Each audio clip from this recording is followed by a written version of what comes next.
Kalau terkait Saya laporkan semua tugas-tugas saya ke Presiden. Itu aja ya. ada pansus. Alhamdulillah.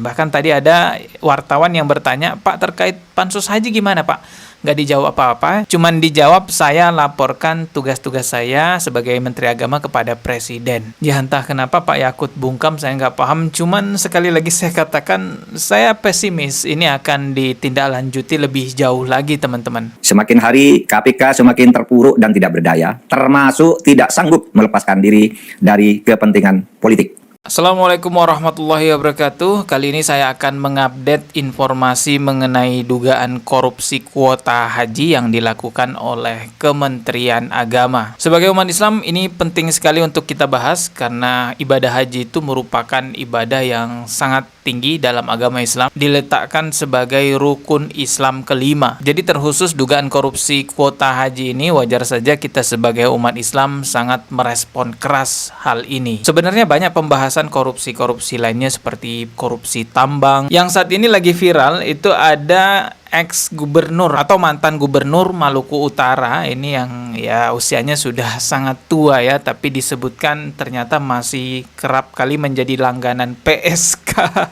Astagfirullahalazim, juga dikenal sebagai pendakwah gitu ya, tapi ya tetap melakukan korupsi yang aneh itu ya, meskipun udah tua begini masih doyan aja ya nyewa PSK. Bahkan diberitakan juga koruptor ini mentransfer uang puluhan juta atau mungkin ratusan juta kepada 34 wanita cantik. Bahkan ada mahasiswi kedokteran itu sampai ditransfer 1,6 miliar loh. Gila ini Pak koruptor ini gatel banget teman-teman ya, sampai ya 34 perempuan ditransferin. Bahkan ada mahasiswi kedokteran yang 1 miliar tuh ditransfer. Dan ada juga seorang mahasiswi berhijab yang bernama Wiwin Nurlinda. Ini juga memberikan pengakuan bahwa sering ditransfer oleh mantan gubernur Maluku Utara ini yang tersangkut korupsi. Ya katanya si Wiwin Nurlinda itu uangnya tiba-tiba masuk aja tuh ke rekening tanpa dia tahu. Ya begitulah bejatnya kelakuan koruptor di negara kita teman-temannya. Uang negara, uang rakyat dihambur-hamburkan ke PSK, ke perempuan cantik, sementara banyak rakyat Indonesia yang masih kelaparan. Dan yang bikin kita bener-bener geleng-geleng kepala, koruptor ini kan kelihatan banget udah tua bangka loh, tapi masih doyan aja sama PSK. Oke, kita kembali ke laptop ya, sesuai pembahasan yang tadi di awal saya bilang, update terbaru mengenai kasus dugaan korupsi kuota haji. Tadi malah kemana-mana tuh pembahasannya, malah bahas tambang ya. Kita lihat dulu berita berikut ini. Berita tindak pidana korupsi lainnya, Saudara. Juru bicara KPK Tessa Mahardika mengonfirmasi ada 5 laporan terkait dugaan korupsi yang melibatkan Menteri Agama Yakut Khalil Qomas. Oke, ini katanya yang melapor sekarang sudah mencapai 5 pihak gitu ya. Jadi ada 5 laporan yang masuk ke KPK. Saat ini laporan itu sedang ditelaah. Tessa Mahardika menyatakan bahwa saat ini laporan dugaan korupsi yang menyeret nama Menteri Agama dalam pengalihan kuota haji masih di tahap penelaahan. Kasus ini belum naik baik ke tahap penyelidikan maupun penyidikan. Saya nggak paham ya berapa lama memang sebuah laporan yang masuk ke KPK itu bisa masuk ke penyidikan ataupun tahap yang lebih lanjut. Kalau yang dijelaskan di sini masih tahap penelaahan ya, masih ditelaah gitu dokumen-dokumennya. Dalam dugaan kasus ini KPK akan memeriksa kelengkapan dokumen dan administrasi serta sejumlah hasil audit baik dari Badan Pemeriksa Keuangan BPK maupun BPKP. Sebelumnya Menteri Agama Yakut Khalil Qomas dilaporkan ke KPK terkait dugaan korupsi pengalihan kuota haji 2024, yakni dari kuota haji reguler ke khusus sebesar 50%. Tuh, korupsinya itu mengalihkan kuota reguler ke kuota khusus, teman-teman. Harusnya yang udah ngantri lama itu yang diutamakan, tapi ini malah mengutamakan orang-orang kaya yang bisa bayar mahal sampai ya 200-an juta per orang, bahkan ada yang lebih. Hal ini melanggar Undang-Undang Haji yang menetapkan kuota khusus sebesar 8%. Tambah satu lagi, 5. Ya, berarti posisinya adalah sedang ditelaah. Untuk sebuah perkara itu bisa ditindaklanjuti bisa dari berbagai sumber. Yang pertama dari laporan masyarakat, tentunya disertai dengan kelengkapan dokumen atau administrasi. Yang kedua ada penyampaian hasil audit dari baik BPK maupun BPKP. Ya, ini sepertinya masih panjang ya prosesnya. Saya agak pesimis dengan KPK sekarang. Karena banyak pengamat politik maupun praktisi politik bahkan masyarakat ini menduga-duga bahwa KPK sekarang itu digunakan oleh penguasa sebagai alat untuk menjatuhkan lawan politik yang berseberangan dengan penguasa. Jadi laporan-laporan yang masuk ke KPK itu hanya akan diproses jika yang terlapor adalah lawan-lawan dari penguasa. Dugaannya seperti itu. Ini bukan pendapat saya ya, tapi ini adalah pandangan dari pengamat politik. Bahkan Prof. Mahfud, mantan Menteri Menko Polhukam, juga mempertanyakan hal yang sama. Apakah benar KPK sekarang hanya digunakan sebagai alat memukul lawan politik yang berseberangan dengan penguasa? Semakin hari KPK semakin terpuruk dan tidak berdaya, termasuk tidak sanggup melepaskan diri dari kepentingan politik. KPK kini ditengarai menjadi alat untuk menghajar lawan politik penguasa, sekaligus melindungi teman politik penguasa. Sejumlah kasus didiamkan, kasus lainnya diangkat dan disidik untuk memberangus pihak yang berseberangan dengan penguasa. Demikian konstatasi yang sekarang berkembang di publik.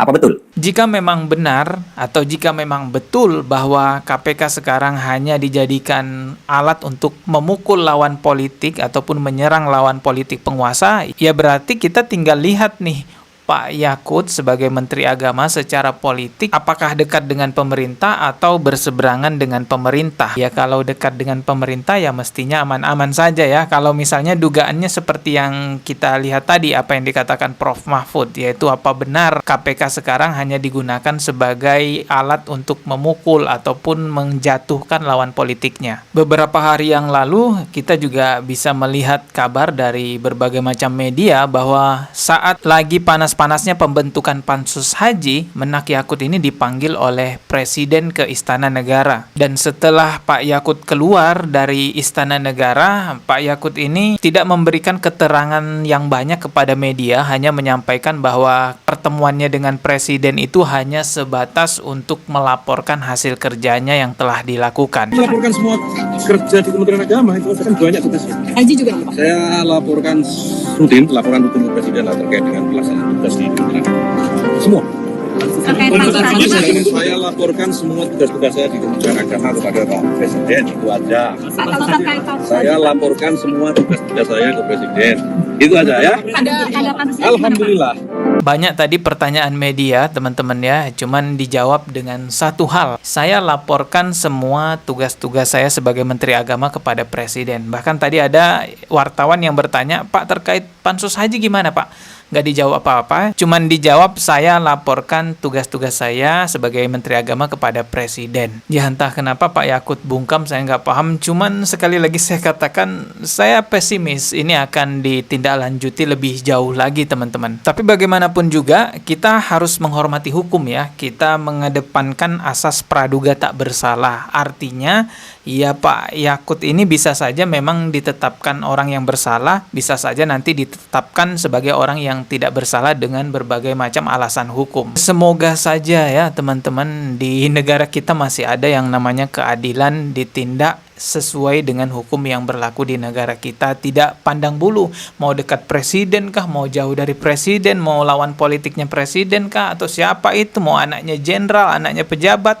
Yang namanya hukum ya ditegakkan seadil-adilnya, semestinya begitu.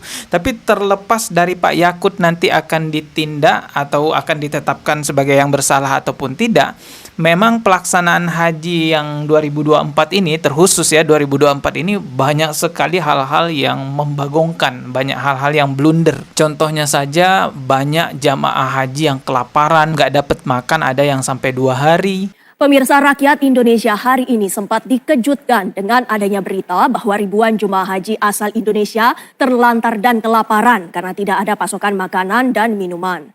Gambar video pun beredar tentang kondisi jamaah haji Indonesia tidak mendapatkan makanan dan minuman. Keluhan lainnya jamaah haji di tahun 2024 yaitu masalah tenda ya. Banyak tenda yang keisi full gitu ya, bahkan sampai berlebih. Ini tampak tidak manusiawi ya, satu tenda diisi bertumpuk-tumpuk orang semacam itu. Apalagi ya kita tahu ya, orang-orang yang berangkat haji itu kan orang-orang yang sudah tua-tua teman-teman, fisiknya itu ya tentunya tidak prima seperti orang-orang yang masih muda. Jangan nanya-nanya seperti itu.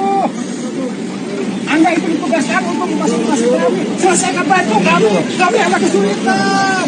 Ini belum selesai juga. Jadi harus kami ke siapa sih ngomong? Bermasalahnya bukan di pembagiannya, memang tempatnya sangat sempit, Pak. Wilayah dibagi.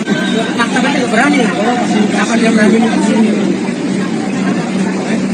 Sebenarnya saya agak males ya bahas tentang korupsi di channel ini karena nuansa politiknya tuh kental banget. Saya menghindari pembahasan politik di channel ini, paling 1-2 kali doang lah ya. Kalau memang sudah urgent baru saya bahas. Lalu kenapa terkhusus masalah dugaan korupsi kuota haji ini saya bahas? Ya karena ini berkaitan dengan rukun Islam kita yang kelima. Kalau bukan kita yang menyuarakan, ya siapa lagi? Apalagi kita tahu ini di zaman sekarang no viral, no justice ya. Kalau nggak viral, nggak ditegakkan hukum. Ada istilahnya seperti itu. Kedepannya akan saya lihat ini kalau hanya berputar-putar masalah politik saja, mungkin saya akan meninggalkan pembahasan mengenai dugaan korupsi kuota haji ini. Tapi menurut teman-teman gimana deh? Coba tulis di kolom komentar. Kita ketemu lagi di video berikutnya. Subscribe dan juga loncengnya ditekan sebagai notifikasi. Wassalamualaikum warahmatullahi wabarakatuh.